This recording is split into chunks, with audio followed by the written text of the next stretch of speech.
everyone, Darren Hunter here with Deniz Yusuf. Today we have guest BDM Nick Giles all the way from Southwest Sydney. How you going, Nick? Good, mate. Good. And Deniz, where are you today? I'm actually at McDonald's in Brisbane. It's about a 5-minute drive from home. I don't know what this suburb is, but sitting in McDonald's, and I'm having a McDonald's triple shot mocha. Well, they paying you for that?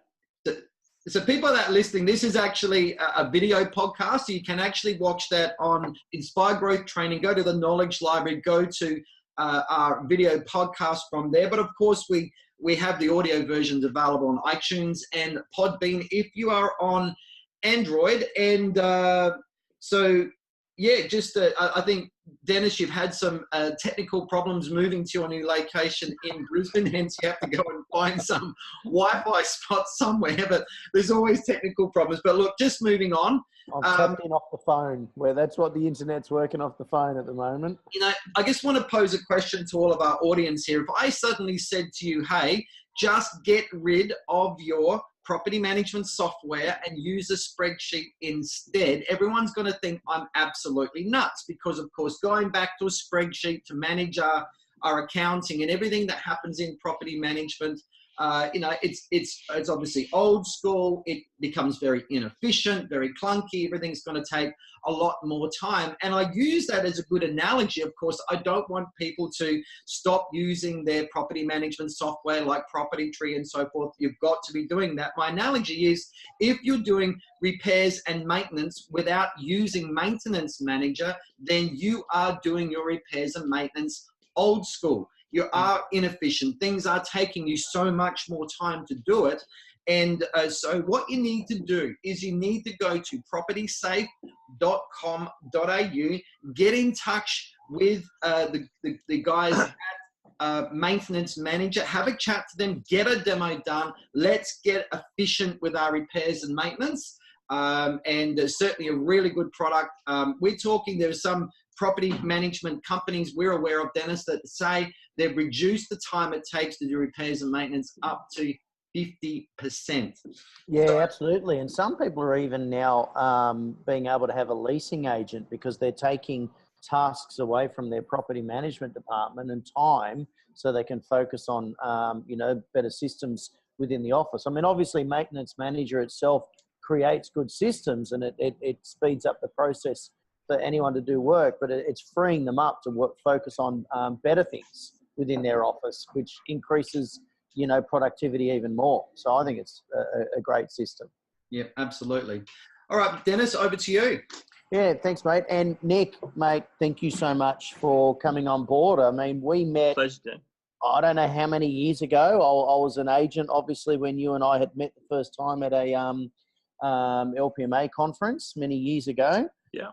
One of those things that Darren, Mr. Hunter himself, was possibly even speaking at. Probably was, actually. Yeah. Yeah. So, we've both obviously learned a lot from him.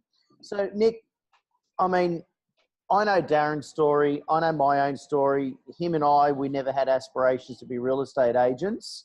Yeah. But why did you join real estate? What was it? Like, how did you get into the game? I was 18. I left school. My old man ran a suburban real estate office in my area for about 30 years. And people say, well, you step into your old man's line of work. If anything, I probably rebelled against it. So I think I went the other way. I didn't want to do it. I think I had an idea in my head about what real estate was. Yeah. And I didn't sort of want to associate myself with it, really. But I sort of worked for 6 or 8 months doing different things, turned 19, and Dad rang me one day and said, look, mate, I think you'd be good at this. Just come and have a go. So that was pretty much exactly how it happened, really. So, and I think it's grown on me ever since the last 15 years, frankly. Well, mate, with what you've done in real estate, it certainly has grown on you, and it looks like your dad was right. I mean, I tried avoiding the family business as well in fruit and veggies, and did the Amway, Kirby, and door-to-door sales and hospitality.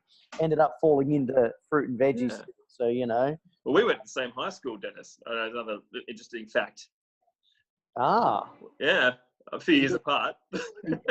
you went to Chevalier, did you? Went to Chev, mate. Yeah, we've got a Chev Ah, course. there you go. Hopefully you didn't hear any news about me. Dennis, you're not trying to say that you misbehaved at high school, are you? We need to cut this recording right now. I just think it's bizarre that a couple of BDMs come from the same spot, of all things. Mate, Niche industry. Maybe that's the secret. If you want to get some good BDMs, send them to Chevalier College. Yeah. Okay? There you go. So it's interesting. And a friend of mine's got an agency in the MacArthur region where you're from. Yeah. You know? So Lincoln McLaren, he's got yes, I know McLaren. Him and I were best buddies at school. So there you go. Okay, I've got to ask, how old are you, mate? Like, I'm 34. We've got a bit of a gap down. Sorry about it, mate. Yeah, mate. You're 10 years in front of me. Well, so, after you. Excellent. So, tell us a little bit about your. I've got to digress the subject now. That's another recording altogether. That one, Darren. So, tell us a little bit about your office, your market, your area, and stuff. And what look, the MacArthur region, there's lots of fun to do real estate, actually. Our area is a top 5, particularly for American viewers as well, I guess. It's a top 5 growth region for the country, in Australia at the moment. It's where most of government spending is going, large-scale infrastructure. We're getting the decades discussed second airport in Sydney, about 15 minutes up the road from us. So it's really been an exciting place to speak to investors about, because there's so much to discuss. So that's been really good. It's also an affordable part of Sydney. So if you're a first home buyer, you're more likely to end up in southwest Sydney or the outer northwest of Sydney than you will where the coast is on the eastern side, because that's where the money is.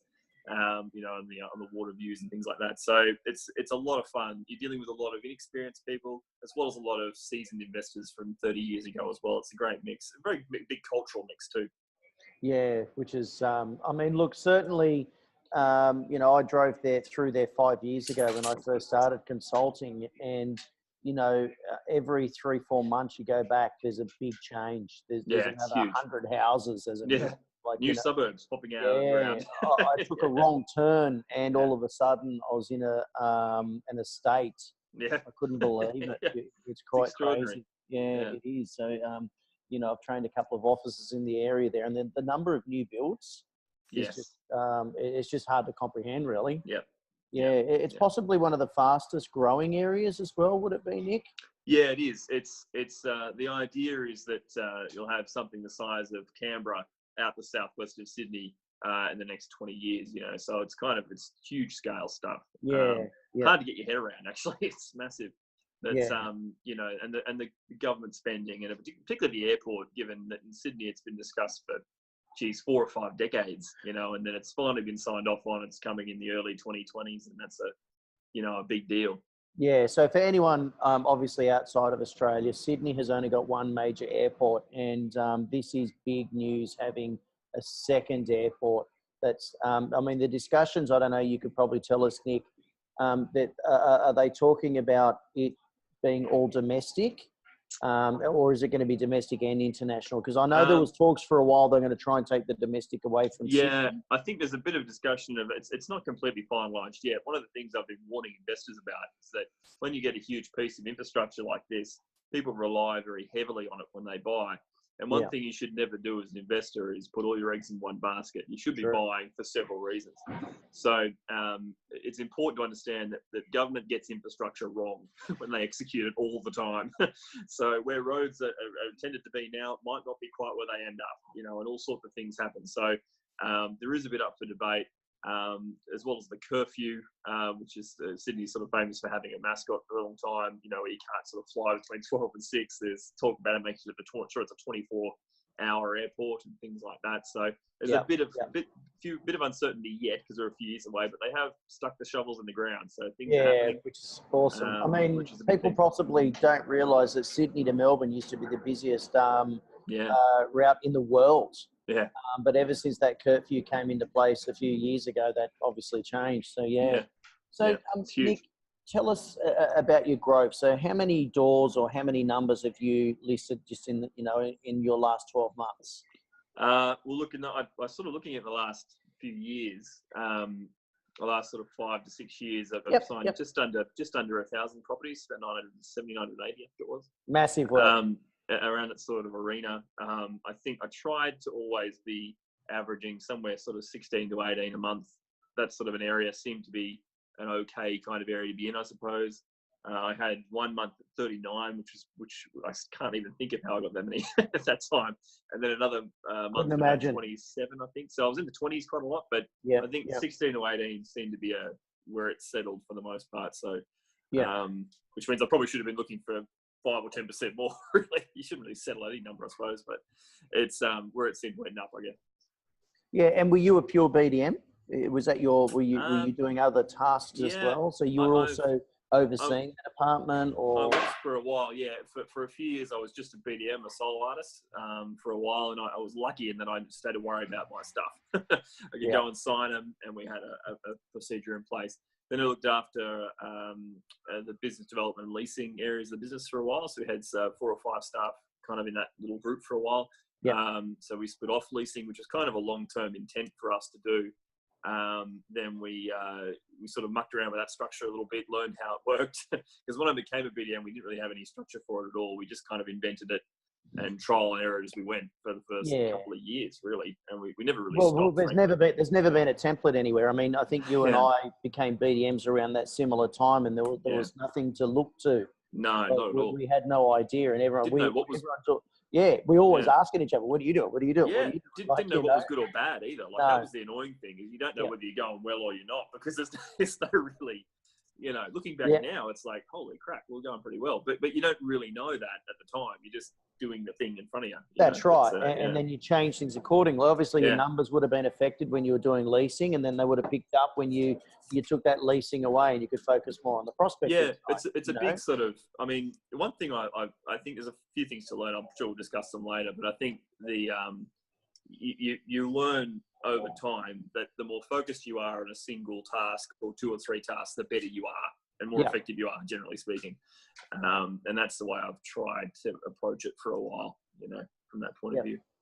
Excellent, which is a good question. I just had one of those little Santa Clauses drop down on my laptop in front of me. It's like, okay, well, this alludes to the next question. It's a good segue in, because we're talking about, the changes as, the BDM position evolved. And for any of those United States listeners out there, this is, where Australia was, 12 years ago. You're just coming into this now. So this is a perfect opportunity, listening to these podcasts, listening to what I went through, what Nick went through, and many other people on this, in how we learn and the structures that we put in place. But Nick, if you were to meet yourself on the first day back in real estate, I know you had your dad there talking to your shoulder, right? But, you're walking into the door, and, the person behind the counter at the front desk is you. It's you telling yourself, what advice would you give yourself as you walked into that office? Well, my old man would say I wouldn't listen anyway at that age, particularly. That's 100% true. So I think I was 19, so I wouldn't have listened for a start. But what I would have said is that the business is about helping people. When you wake up in the morning, you go to work to help people. That's what you're doing. And I think that's a huge industry-wide edict, frankly, as far as I'm concerned. If we've got to stop thinking about ourselves as deal makers, as this kind of stuff. We're simply going to work to use the knowledge we have to help as many people as we can that walk through the front door, regardless of who they are. That's probably the first thing. And you only do that with empathy and generosity. So I'd be pushing those 2 things in a big way. 19-year-old me would ignore me for the most part. And I'd say, listen really hard. Don't stop listening. Listen to your old man. Listen to the people around you. Most of all, listen to the clients. Listen to what they say to you. Listening is what will make you successful. If you listen hard, that's what you'll do it. And do what Dad told you to do when you were 19, which is do what you say you'll do, and you'll always be okay. That's awesome points there. I mean, I love the fact that that your first points that you pointed out was about helping people. I mean, I don't know how many times it was for you that most of the people that I was dealing with for the first part of me being a BDM were those reluctant landlords property wouldn't sell, they're moving out, death, divorce, loss of job, and default landlords, we call them. Default landlords as well. It's another way of saying it. And you know what? They're not educated. They don't understand the processes of it. So you've really got to dig deep, and you've really got to ensure that you are helping them and understanding, meeting whatever their concerns are. They're not like your standard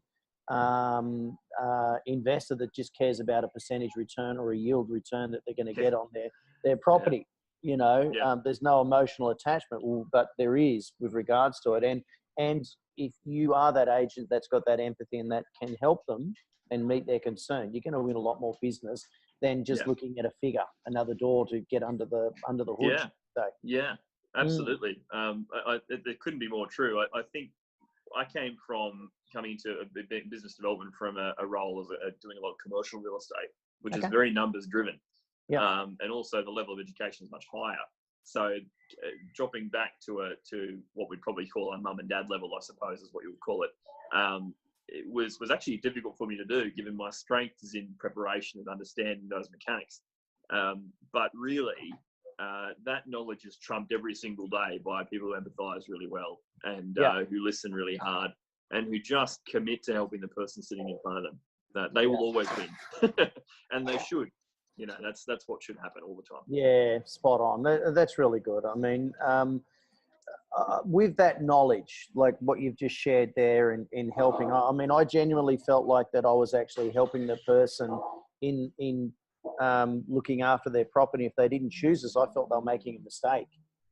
I genuinely think like you just wanted to grab them and say, no, absolutely. Don't go with the other agent. You should be me. You should be with us, You're crazy. You don't know what's going to happen. You fear the bad advice. I think that's the thing. You're really critically fearful about this. If you wander over there, I don't know what the hell you get told, but it won't be right. No, they're lying. That's the problem. So it's a really, it is and earning trust in our industry is always a huge challenge because every single person will be angled against us, when we sit in front of them because of the nature of our industry.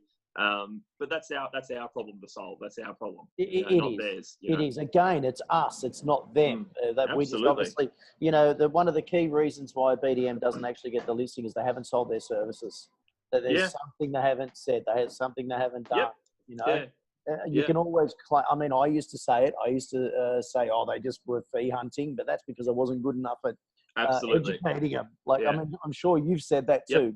100%. I think when you drive away, if you don't get it or if you lose one, and you like to think you don't lose many, but the best in our game always lose them. So it's going to happen all the time.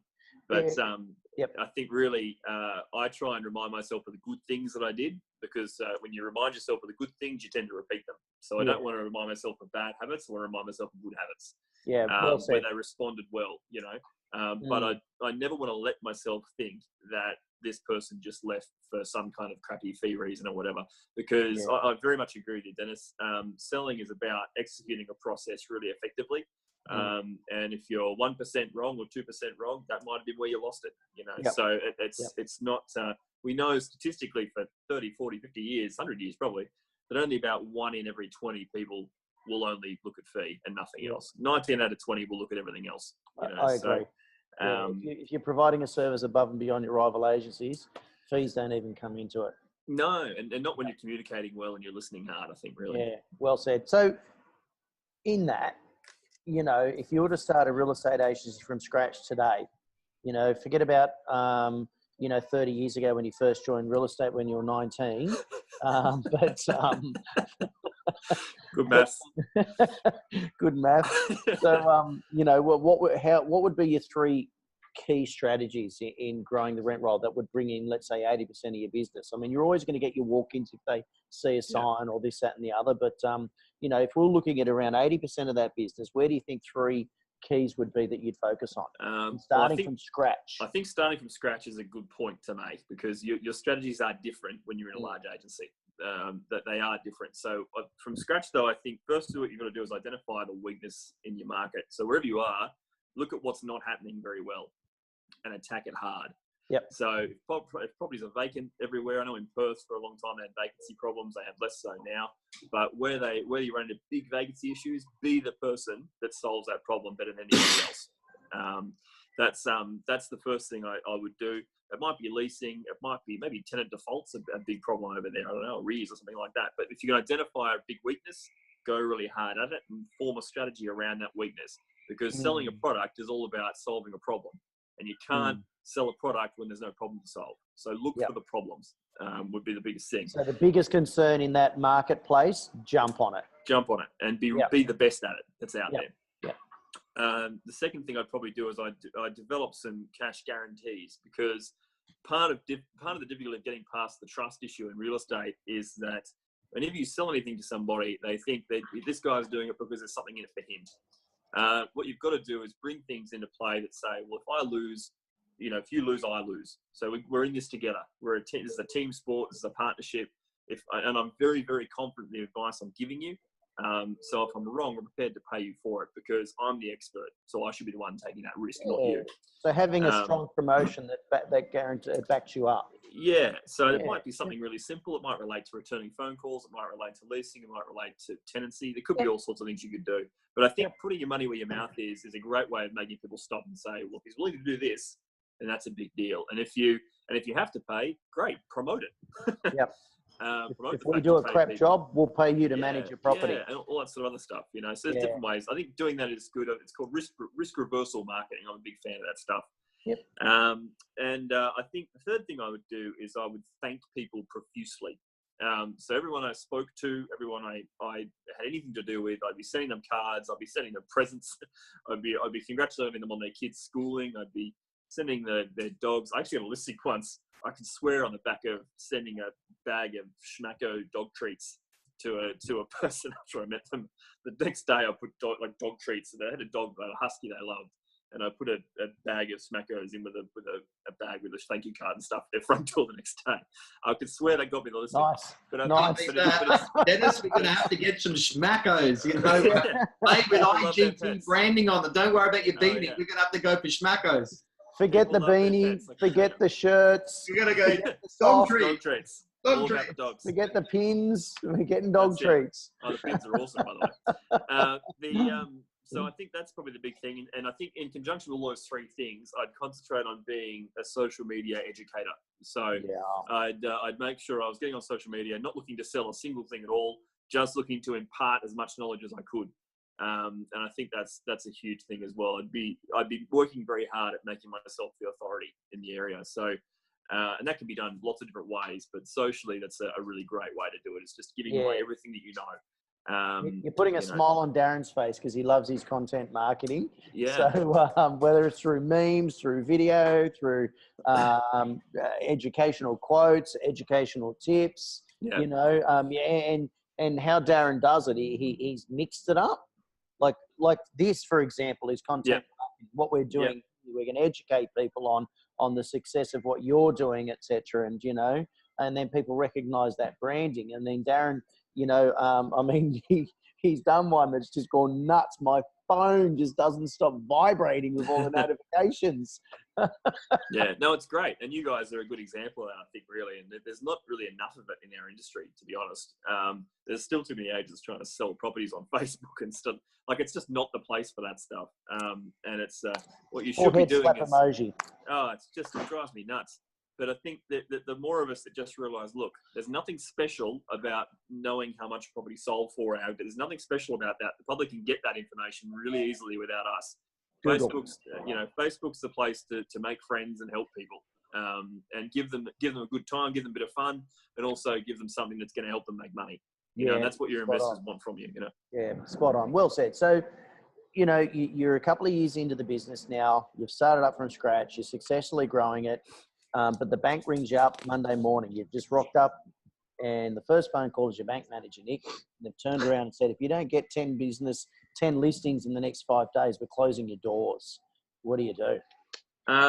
Yeah, it's a good one, that, isn't it? Because it tells you what you should be doing all the time. Yeah. It's interesting how all of a sudden you can go back to the first thing that you learned. Yeah, that's right. And it does. It's just going back to fundamentals. But I think the first thing I'd probably do, because I'd be desperate, so I'd do a couple of things. I would be launching at every owner with a vacant property like you wouldn't believe, because that's the most obvious problem to solve. And I'd say to them something like, if I could solve this problem for you in the next 3 days, would that interest you? Would it interest you if I could solve this problem for you next 3? I might not even know how to solve it at that point. But if I could solve it for you in 3 days, would that interest you? I think that bit of dialogue would get me in the door a lot. Yeah. Well, you're not telling them they've got a problem. You're not just saying, hey, you've stuffed up by listing with them. You're actually trying to resolve something for them. I like it. I like it. I think if I could just, if I found them and I said, look, I've noticed you've got this problem. It seems like a bit of a problem. Is it one? Are you okay at the moment? Are things all right? Do you think if I could solve this for you and give me 72 hours to solve this problem, do you think I could do it? Because I think I'd list a lot of properties doing that. The second thing I would do is I wouldn't do that just with like Gumtree or whatever it might be here. I'd go into online forums. I'd go to social media for all different ways of getting to owners and so as well. So I'd have an offer around that kind of mark. I'd probably also wander over to the local tribunal and just see who was representing themselves in a dispute situation and see if I can get in front of them. That's a new one. I think you've got self-managing owners in a difficult court case where they've got themselves into a tangled mess. Suddenly you appear as the superhero. I think that's a very good strategy. Let me step in, and I won't even charge you the tribunal fees. Yeah, just give me the problem. Give me the problem. Because I think if the bank's going to shut you down anyway, you may as well just go around and solve as many problems as you can that you've got. And I think that's the idea. But I think that was probably one of them, because I know just from experience, and that what our PMs are doing a lot of is running into people who just had no idea what they're doing, agents included, frankly. Yeah. I don't even care if there's an agent there as well. I'll help. It doesn't worry me. I just want people looking at me as a solution provider, issues like this. I think that's probably a big thing. And again, it goes back to being empathetic and being generous. I think that's it's interesting. Your first 2 points is helping people. Yeah. I mean, that's it should be what it's what makes me wake up in the morning. Is helping people out, and I think that's the big mindset issue. Well done, excellent. So there's some 2 good strategies there. Just to add to that, Kate, my boss, used to email me she'd screenshot the list and let me know who's going to the tribunal. In my career in real estate, I never went to the tribunal once. Certainly, I'm happy to admit that. Never went once. That's because I never managed a property once. Yeah, me too. I can tell you, I'm the same boat. Yeah. My name was brought up a few times. Am I the only property manager here? Am I? You are. And you're certainly a different personality trait than Nick and I. I mean, you didn't go to Chevalier College for starters. So that's awesome. Yeah. All right. So Nick, with congratulations on your growth. Under 6 years, you signed up 1,000 properties, or to our Americans, 1,000 doors. That's no mean feat. I think you said that your average rent was $400 a week. For our Americans, that's going to be like your $1,700 a month. That's not as high as other parts of Sydney. So now with let's just talk about your growth strategy. So for that last year, when you were probably bringing in some of your best numbers, I would assume, what were your top 3 best strategies that you worked in that that last year or so? What were the 3 strategies that got you the best yield? Okay, the one that really stands out the most, because it really stuck out like a sore thumb when it was working well, was when we made a lot of ground in our Google reviews at the time. That was what made huge ground. We were suddenly getting phone. I didn't really get a lot of direct inquiry necessarily. It wasn't like the primary way we got business, but it was, I think for the most part, we had, it was early, it might have been early last year or something. We just sort of went from nothing much at all. And then we started getting people ringing up and saying, I noticed you because of your Google reviews, and it was like, I remember racing into my director at the time and saying, this thing it's having an impact. What we're doing here is huge. And we had, we incentivized our staff. We gave them, $20 a review or something like that, to just go and make sure we were actually getting them in the door for a while. We went from about 90 to about 140 or something in that time, which was, I can tell you, the next best agent in our region was about 15. So we were the obvious one. And it went through a period of time where we just got piles of business through the door because of that. And given it's so powerful when you've got 150 testimonials as to what you do, when you're addressing them, so when they actually go to Google, they leave the review, actually reply to them and say thanks for your feedback or whatever it might be, something to actually say you care that they actually did that. I think it's really important. But that was really huge. So where you're dealing with that trust issue, It becomes much easier when they're already pre-sold on that aspect of what you do. They're already coming and seeing you thinking, gee, you must be trustworthy because 150 other people saw fit to do that. So that was a really hugely effective high penetration sort of strategy. I think the other thing too is I worked, and I speak to working in a larger agency environment, I suppose. So I'm sorry for those that are in smaller agencies, but my experience is mainly with a larger agent. When you have a larger agency and you've got 1,500 properties or 1,300 owners, then those 1,300 people have to be the most important people in your world. Yeah, well said.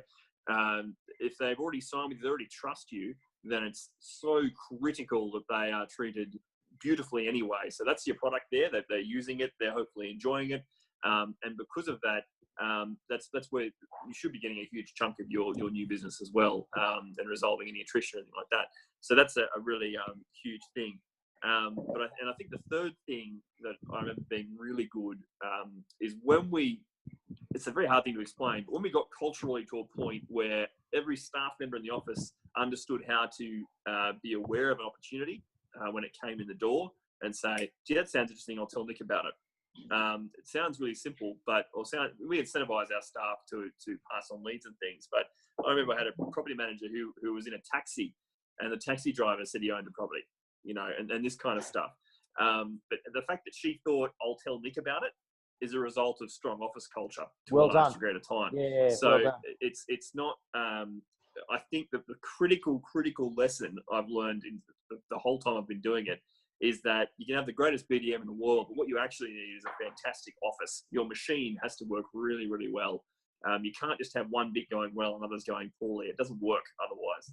Culture wins business. Doesn't work in isolation. So I think where we were at our really, and it's not, we didn't run the perfect business by any stretch, but when it was running really well and we were at our peaks and working well, the amount of business I would get from stuff that had nothing to do with me was huge. And I thought I was so fortunate to have a great team dealing with those things.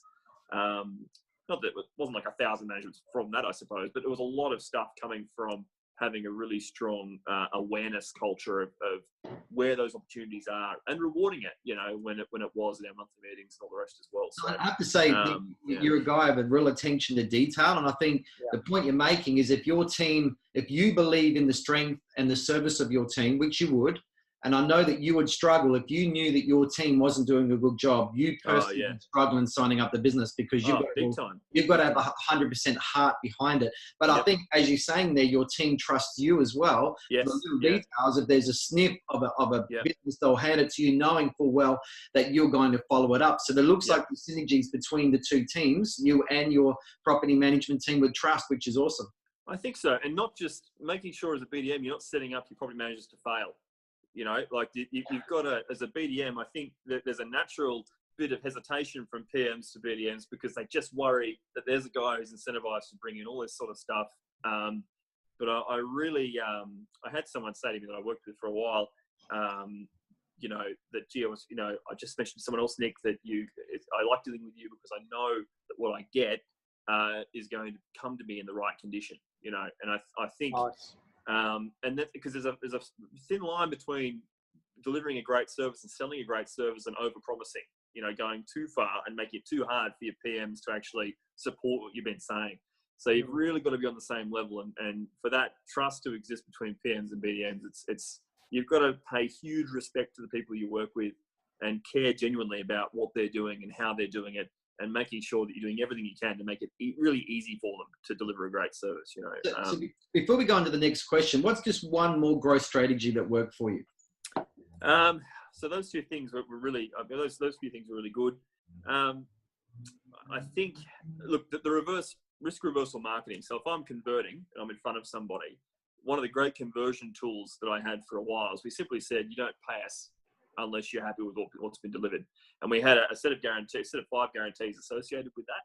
I have to say, for a period of time, we advertised pretty heavily as well. So people would come to me and say, well, I hear you guys don't charge unless you do X, Y, Z. And I think that was going back to what I'd do if I was running out of business or what I'd do if I was starting an office. I think it's all the same thing, because if you've got a great product, there's no point in being the 6th best in your market. If you're going to lose marketing opportunities if you're prepared to be mediocre. Go a stretch, go 20% further and say, you know what, I'm going to pay you if I get this wrong. Yeah. So because can we're I so ask, and have the how evidence were you behind it. marketing? If I can ask, so you mentioned that's what you're marketing. What platforms were you marketing? Was it newspaper? Was it letterbox drops? Was it sales? Was it was flyers? online. It was through our existing clients. It was Yep, through yep. our add another property and you'll get this. Yep. Okay. We Yep. did it social media as well. But it was still doing it now, I think. We did. I think we did a whole stack of letterbox drops as well. So a bunch of details, which was pretty surprisingly really useful actually. We got some business from that. Mate, So I'm I a think fan of DLs. I'm a fan of it letterbox works drops. really well. We did it Yep. sort of through our sort of 10-10-20 sort of marketing, so our just leased and things like that too. So it was a coordinated effort of doing that. But I think being able to sit and say, well, I'm going to lease the property after this amount of time. You have a tenant who pays your rent, because if those things don't happen, I will simply pay you this amount of money. And you can go in half an hour if you want to. It was a bit cleaner than that, but that was a really effective conversion tool, I think. And but you got to support it with evidence too. You can't just say I'm fantastic, so I'll do it.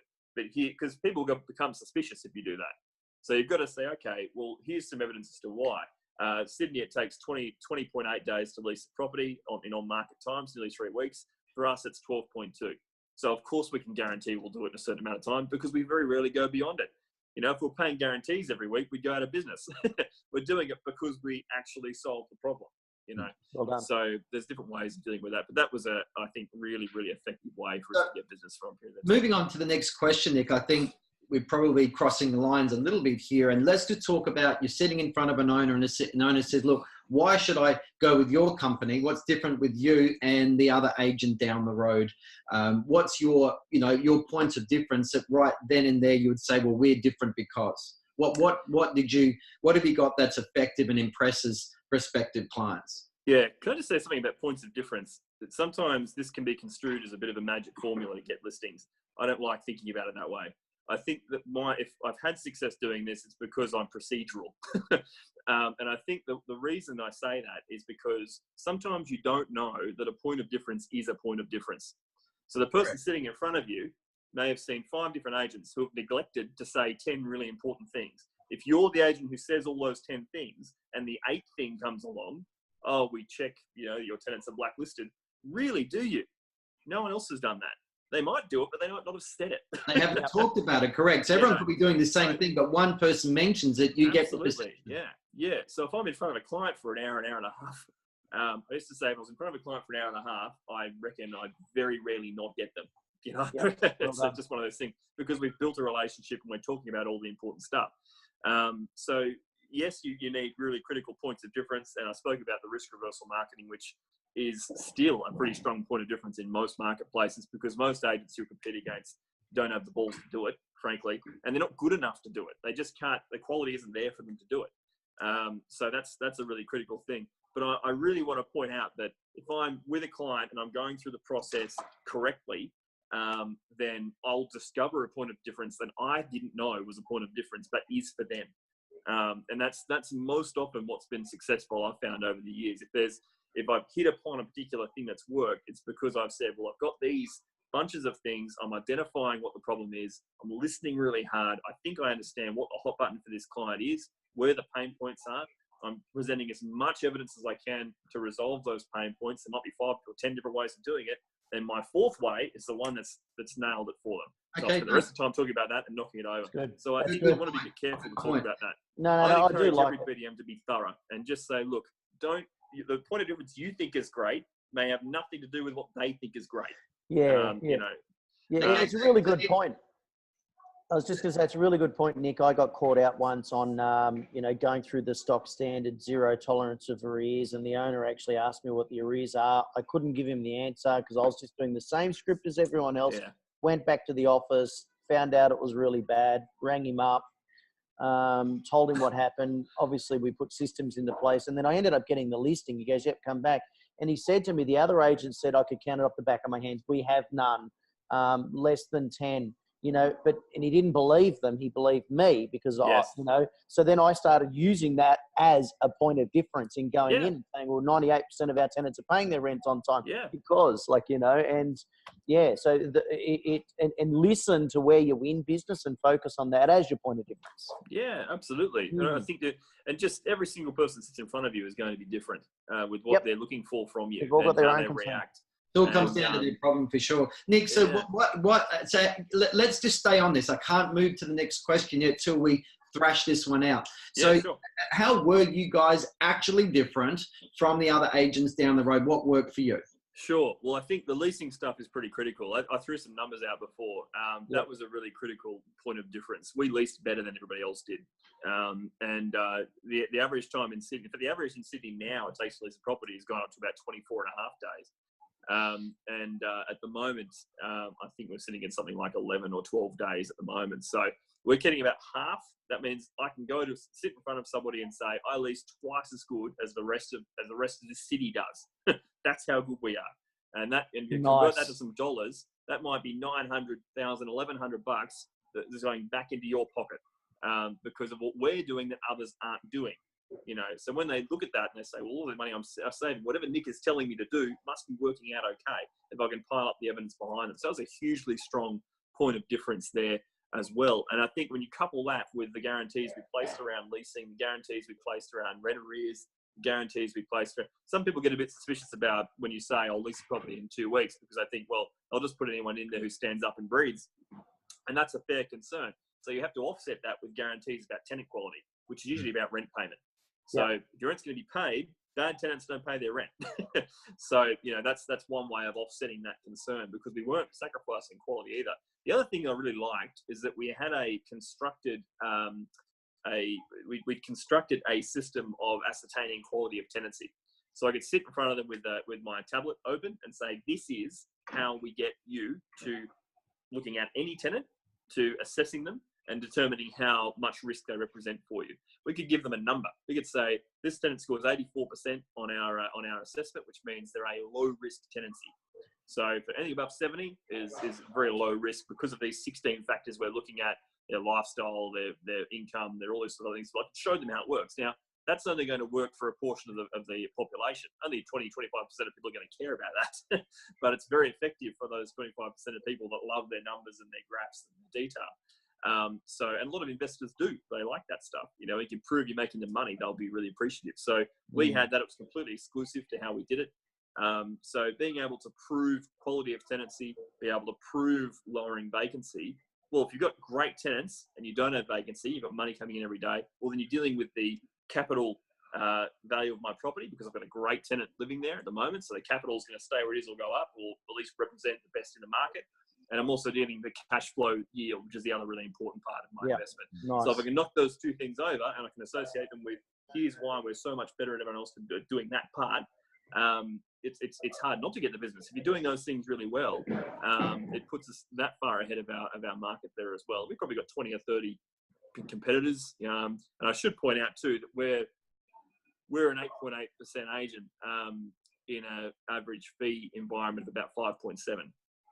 So I'm selling a Rolls Royce, and I didn't want to sell anything else. In fact, the other thing I do if I was starting an agency is I'd go out of my way to be the most expensive, because I think that's one way of being. One way of actually, people talk about points of difference, Darren. Being the most expensive is a really useful point of difference in itself. Yes. People look at you and say, you're this much more. I wonder why is often the next question. And that's great. Yeah, great. People believe deep down you get what you pay for. And if you are good, you really believe you're good, then your fees will match your self-worth, which is great. Let's move on. You've answered that really thoroughly, Nick. Thank you. Now, okay, you're sitting in front of an owner, and despite that, he says, well, if you can match your fee with the other agent down the road, we know there's some super discounters going on in Sydney. We're even hearing agents signing up, doing stupid things with 3 and 2 and even 1%. I mean, they may as well do it for free, but you'll never do that. But tell me, so, you get challenged with, if you can match your management fee with the other agent down the road who's cheaper, what would you say? What's the script that you would use? The script I use particularly, I think there's probably two ways to look at this. The first response I've got to that is I'd say, look, that's a really great question, and I'm going to address that for you. Can I just ask you X, Y, Z? That to me is the easiest way to avoid the problem, because people will very rarely cut you off at that point. They'll have other things they want to talk to you about. Now, people often think, okay, well, if I have a drama here or someone's just saying, I don't care, what's your fee, I don't care, will you do this, I don't care, will you do this? Well, that also tells you a couple of things, because when people are asking this question, what they're actually telling you is, I'm not well educated about this process. I actually don't know really what you do, and I don't really know what they do either. So the first thing it tells you is I'm dealing with a lack of education. So my mindset to me is, well, I need to position myself so I can educate better. So the way to do that is to acknowledge the question, because it's an important one and I value it. They're talking to me, they're taking their time to talk to me. That's important. Thank you very much for asking me. I'm going to address it for you, and I will. But we'll talk about this other thing as well. And the end of that conversation, for me, ends in an appointment. So I can deal with that in person. I guess we're talking on the phone at the moment, but that's one way of dealing with that issue. The other thing is, if I'm getting to the end of a presentation in front of a client and I'm still getting that question, then I've missed something. Then I've got to go back and find out what the objection is, because if I'm getting to the end of a presentation, I'm still dealing with the fee issue, then I haven't dealt with the need properly. So there's a need I've missed, because as I'm presenting to a client, I'm looking at heightened engagement. I'm asking lots of questions. I'm giving them a solution, perhaps as I'm going through, and getting them to confirm that, yes, would this solve your problem, do you think, Mr. Client? Yes, Nick, I think it would. That sounds great. On with the next thing. If I've got 10 or 20 of those, they're not going to then suddenly object out of nowhere at the end. That's not how it works. What I will do is I'll run into an issue if I've missed something, if I've not sold properly at that point, I've gone through the process properly. So that will tell me to go back again, because I'll say, well, Nick, if you'll match down the road. Well, hang on, Mr. Client, let me just look at this. I've made some notes here about what we've agreed to do. Is there something wrong with that solution I've given you? Is there something that's not, has that other agent given you that solution? Am I missing something here? And that will usually bring out any other concerns they might have. And again, we're not really talking about the fee. We're talking about the solution. If you want this solution, well, I'm offering you this one. No one else is offering you this one. The other thing is too, if you keep butting into this fee problem, whether it's match the agent down the road, or what is your fee, or what's the lowest you'll go, this kind of stuff. I love immediately saying, can I just ask very quickly, are you after the agent charging the lowest fee? I think it's a wonderful, wonderful question to ask. You're getting straight to the point. Because it's straight. But it brings out from because when people say to you, what's your lowest fee? It's actually a bit of a battle of ego. They're trying to get a win of some kind, when you're prepared to say, well, actually, I don't really need you. You need me more than I need you. Then the conversation changes. When you think about yourself, you spoke about self-esteem before, your feeling of self and your belief. Well, if your belief is high enough, you don't need them. They need you. And people immediately understand that. The fee contests happen because a whole bunch of agents with very low self-esteem are fighting it out between each other. That's what actually happens. And it's a very common problem. So when I say, can I ask if you're after the agent with the lowest fee? What you get is a response mostly, which is, oh, no, because nobody wants to be a cheapskate. I can tell you. So it's very rare. I reckon I can think of half a dozen times where someone says, yes, actually, Nick, I am after the lowest fee. And if you are, well, that's not us. No worries at all. But if you want the best advice, because if I say to you, I'm the best option for you, then I'm only giving you the best advice that's out there. Then I can't encourage you to go somewhere else, because I know that the best advice is here. If you don't want that, that's okay. There's other ways of going about it. But this is the best advice, and that's where the difference really lies. Because I don't really want their business anyway. They're coming in with the wrong. And I've come to like my plan F. I'm well down the plans. I've said, you know what, I can't help this person, and we can't help everybody. That's the reality. We can't. So, Deniz, before I hand back to you, Nick, you made a good point there that you need me more than I need you, and it leads me to a script that. A guy called George. I wouldn't say that, by the way. George from Vegas. I've met George. We met George in Vegas a few weeks ago. He took us out for a tour in the suburbs, and we spent some time training in his office. And George, had a script, and he says, well, Mr. Smith, let's just look at it this way. If you don't sign up with me, my world doesn't change. You know, we That's right. still have, you know, we still are doing fine. Our business Yeah. is not going to change whatsoever. Everything just ticks on quite nicely if you don't sign up with us. But if you choose not to go with us, your world's going to change dramatically. Because if you go with a less quality agent, which is likely, you're going to get, we may get the wrong tenant. You're going to have, you know, all sorts of problems that could cost you, you know, hundreds, if not thousands of dollars, and you're going to lose your peace of mind and end up coming back to you 1 or 2 years later. So I thought that was a really good angle of his way of explaining it, knowing, you know, he knows his worth, he knows how good he is compared to the other typical agents that he's got that client could choose to go to. Yeah, and he also said, and would you like me to stop answering your calls? Yeah. Because that's what typically the competitors do. They don't answer your emails. They don't return your calls. They don't do emergency maintenance. So if you want me to match their fee, I'm going to have to match their service levels too. And it's not going to be pretty. So therefore, our service levels are higher. Our fees are higher. You just got to make a choice. So Deniz, Deniz, over to you. Yeah. So Nick, so obviously, you know, once you get systems in place, you've been a BDM for quite some time. And KPIs, key performance indicators, can become natural to you, you know. So I had certain KPIs I had to meet by, for example, I had to list a minimum 15 properties a month, right? So that was one example of a KPI. Another one was, you know, I had to do 2-week follow-up calls after the lease signing. So that was part of my, you know, KPIs that I had to do. So what are some examples of, you know, key performance indicators that you did to grow the rent roll or to keep the systems flowing, you know, in building those pipelines and look, I was fortunate in that where the time that I had to focus on just being a business development manager and just thinking signing new managements and nurturing those relationships is all I have to worry about when I come into work every day, which is what I would recommend for any BDM, frankly. If you're going to employ someone, that's the preferred way to do it. Give them the least number of things to worry about, and they'll do the best at it, basically. So the 4 KPIs I think I committed to mostly, really, and there were others as well, but I think of course these 4 is where it comes down to is your connections made. I wanted to get in touch with maybe 20 people a day. And that might be, it might not necessarily just be the phone. It might be other ways as well, but connections that you're making, talking about real estate, talking about investment. The second thing is appointments booked. Certain number of appointments booked. Your appraisals that you're actually doing, and the new managements you're signing. So those 4. So if you track those 4, you can get it creates a process from talking to a person to signing them up. And that's easily broken. You can break it into 50 if you wanted to, but there's those 4, I think, are the simplest ways to do it. Any more than 3 or 4 KPIs, I get a bit lost. I think keeping it relatively simple is a pretty good thing. And those 4 that you're talking about, how many connections you're making to how many appointments. If you're not getting enough appointments in there, you know you need to work on what are you saying in the connections.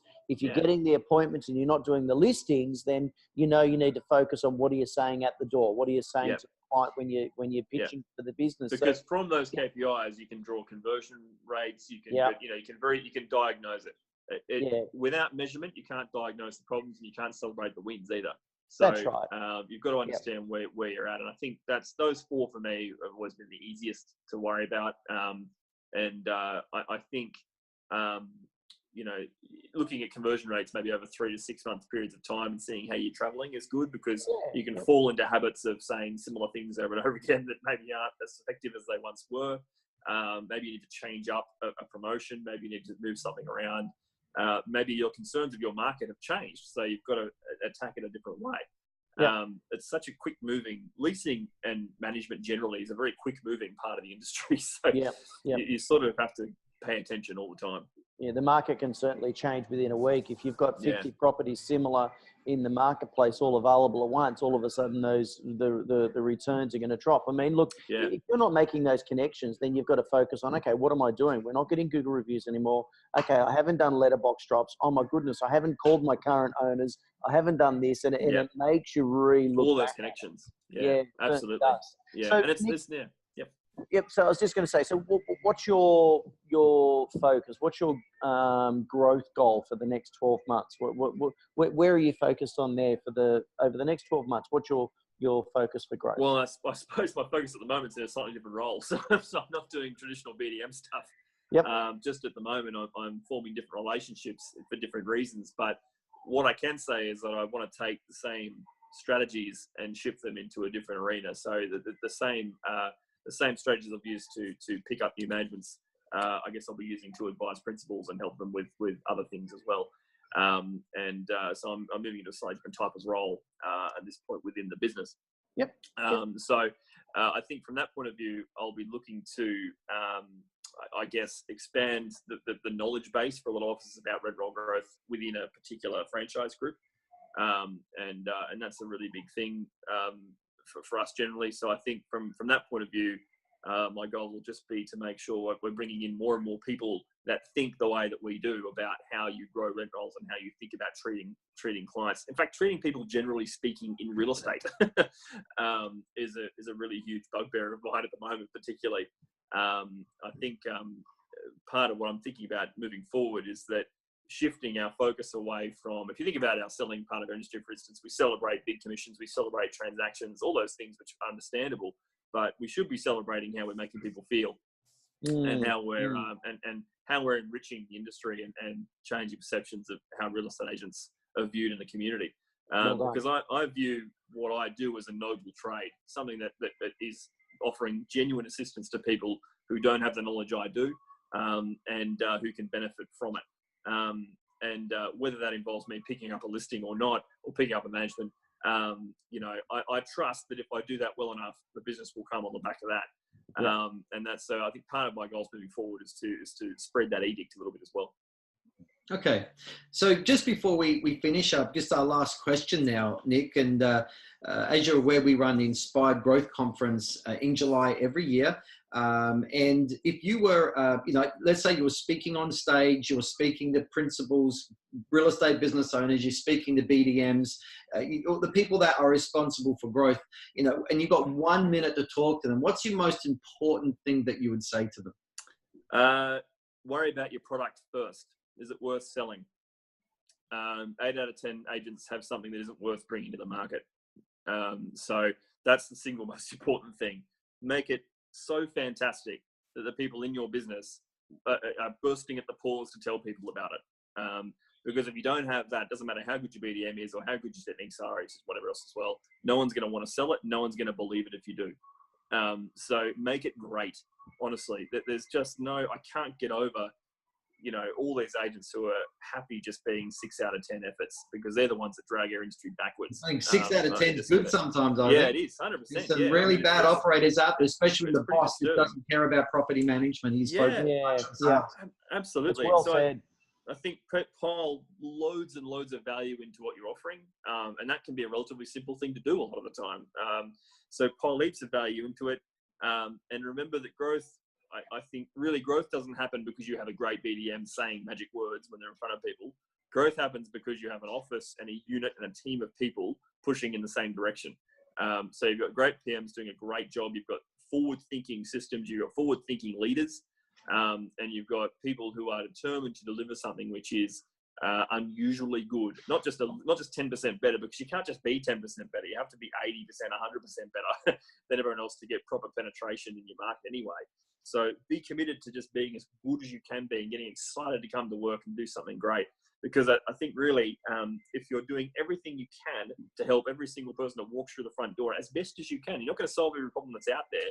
But at least if you can give it some authentic action and be excited to help people, even when their problems sound terrible or boring or irrelevant, just help them as best that you can. That's how people will think well of you. And if you do that in multitude of different ways, and promote it within your people, that's where you'll get your growth from, frankly. That's where your growth will happen. The skills a BDM brings to the table is just one part of the package. Well done. That's great. Very good. So very good. Good. Great interview. Thank you so much, Nick. We've always respected and seen what a good job you do. And certainly on the social media, when you make comments and so forth, it's, your contribution is always good. So, sure. Well done. So, appreciate thank you it so much. And we'll wrap this up. But thank you again for your time. Deniz, you want to go get yourself a Big Mac or a McDonald's coffee now? So you haven't got far to go. I don't know if you saw, but I threw it out. It was like, still better than anything in America, let me say. Oh, good. Darren, don't go there, mate. You drink. Okay, so everyone knows we're landing in Missouri in the next 24 hours, Dennis, and yeah, I've already checked in for my flight. we're going from lovely temperatures down to no doubt below freezing, so we'll be all rugged up for it.